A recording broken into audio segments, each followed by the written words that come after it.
Story গল্প নয়, ঘটনা শোনানো হয়।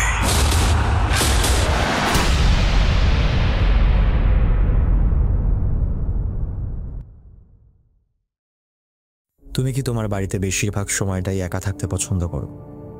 তাহলে এখনই সাবধান হয়ে যাও, কারণ তোমার সঙ্গে কিন্তু এমন ঘটনা ঘটতেই পারে। ধরো তুমি তোমার বাড়িতে একা রয়েছো এবং তুমি তোমার বাড়িতে, তোমার ঘরের ভেতরে তুমি এমন কাউকে দেখতে পেলে যার হয়তো এই পৃথিবীতে কোনো অস্তিত্বই নেই। কি করবে তখন? কেমন পরিস্থিতি হবে তখন তোমার? কি ডিসিশন নেবে তখন তুমি? কতটা ভয় পাবে তখন তুমি? আজকের যিনি ঘটনাটা পাঠিয়েছেন তার কথা অনুযায়ী তার বাড়ির ভেতরে তার সঙ্গে এমন কিছু ঘটনা ঘটে যার ফলে সে তার নিজের বাড়িতেই ঢুকতে ভয় পাচ্ছিল। জেনে নেব এমন কি হয়েছিল তার সঙ্গে। তবে তার আগে নমস্কার, আমি অনির্বাণ এবং আপনারা শুনছেন ভুতুড়ে। ভুতুড়ের সরস্বতী পুজো স্পেশাল এপিসোডে আপনাদের সবাইকে ওয়েলকাম। আশা করি সবাই সুস্থ আছো, সবাই ভালো আছো। ছোটদেরকে অনেক অনেক ভালোবাসা এবং বড়দেরকে প্রণাম জানিয়ে শুরু করছি ভুতুড়ের আজকের এপিসোড।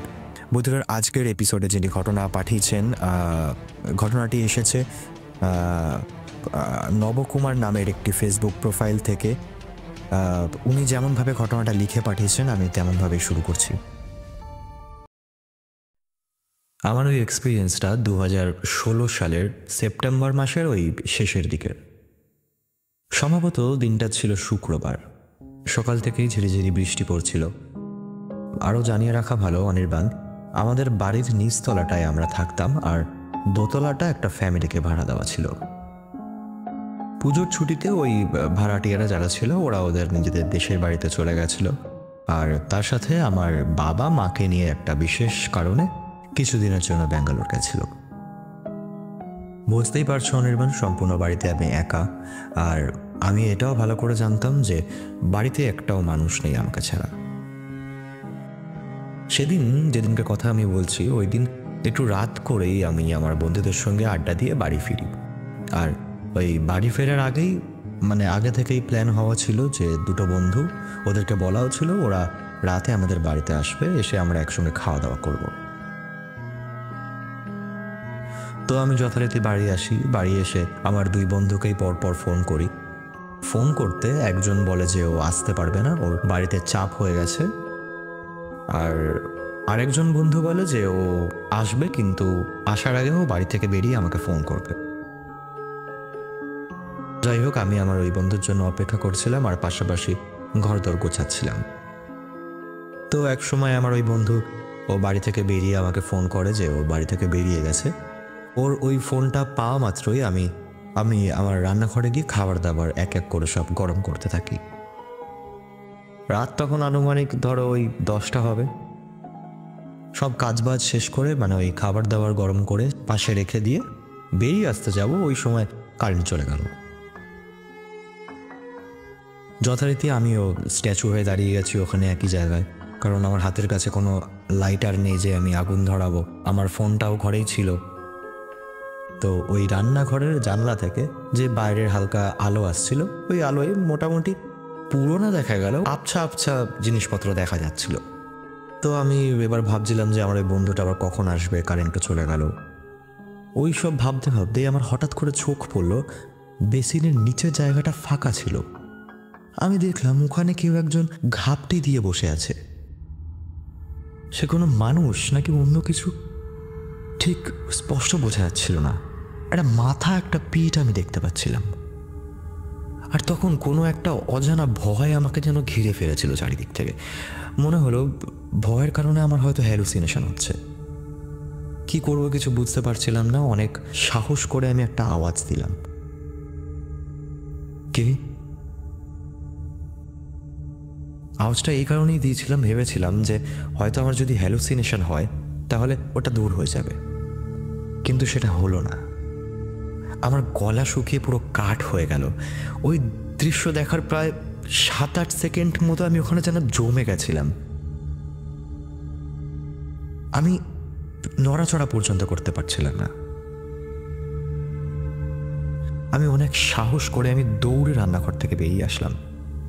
আমি রান্নাঘর থেকে বেরিয়ে যখন বাড়ির বাইরে বেরিয়ে যেতে যাব, কিন্তু কিছুতেই আমি ওই জায়গাটা ছেড়ে বেরোতে পারছিলাম না। আমি যতই চেষ্টা করছিলাম যে বাইরের দরজার দিকে দৌড়ে চলে যাওয়ার জন্য, ততই আমি কেন জানি না ঘুরে ফিরে আবার ওই একই জায়গাতেই এসে দাঁড়াচ্ছিলাম। অনির্বাণ 3-4 বার ঘোরাঘুরির পরেও, অনেক চেষ্টা করেও মেন দরজাটা আমি কিছুতেই খুঁজে পাচ্ছিলাম না। আমি যেন পাগল হয়ে যাচ্ছিলাম, ভীষণ ভয়ে আমি চিৎকার করছিলাম, কিন্তু কেন জানি না অত জোরে চিৎকার করার পরেও আমার গলা থেকে কোনো আওয়াজ বেরোচ্ছিল না। নিরুপায় হয়ে শুধু বারবার দাঁড়িয়ে পড়ছিলাম এক জায়গাতে এসে। আমি কিচ্ছু বুঝতে পারছিলাম না ওই মুহূর্তে আমার কি করা উচিত, আমি কি করব, তখন আমি কিভাবে ওই সিচুয়েশন থেকে নিজেকে পার করব, আমার কি করা উচিত।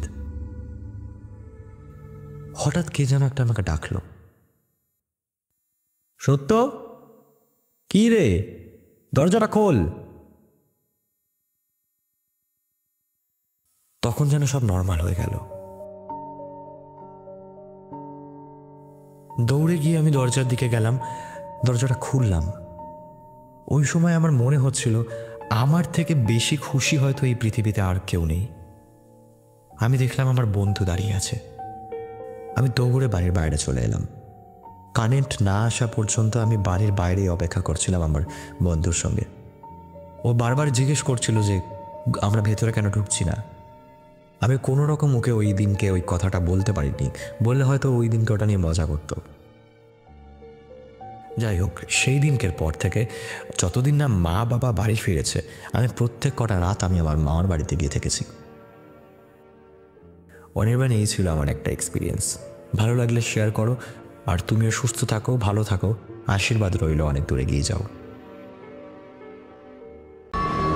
ভুতুড়ে কোনো আসরে গল্প নয়, ঘটনা শোনানো হয়।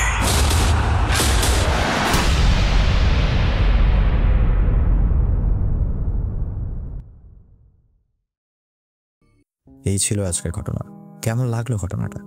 এই ধরনের ঘটনা কিন্তু আমি এর আগেও শুনেছি, এবং আপনারাও কেউ কেউ হয়তো শুনে থাকবেন। আমি শুনেছি একজন ব্যক্তি, সে তার অফিস থেকে বাড়ি ফিরছিলেন এবং রাস্তায় এমন একজনকে দেখতে পান যে অনেকদিন আগেই মারা গেছেন, এবং সেটি দেখে সে মারাত্মক ভয় পেয়ে যান, মারাত্মক চমকে ওঠেন। তো এইরকম ধরনের ঘটনা আমি শুনেছি, কিন্তু এইরকম ধরনের ঘটনা যদি আমার সঙ্গে ঘটে তাহলে ভয়, সেই লেভেলের ভয় ছাড়াও আর কি বলবো। তো আজকে একটাই ঘটনা ছিল। আজকের জন্য এত অবধি। ফিরে আসছি আবার ভুতুরের নতুন একটা এপিসোডে।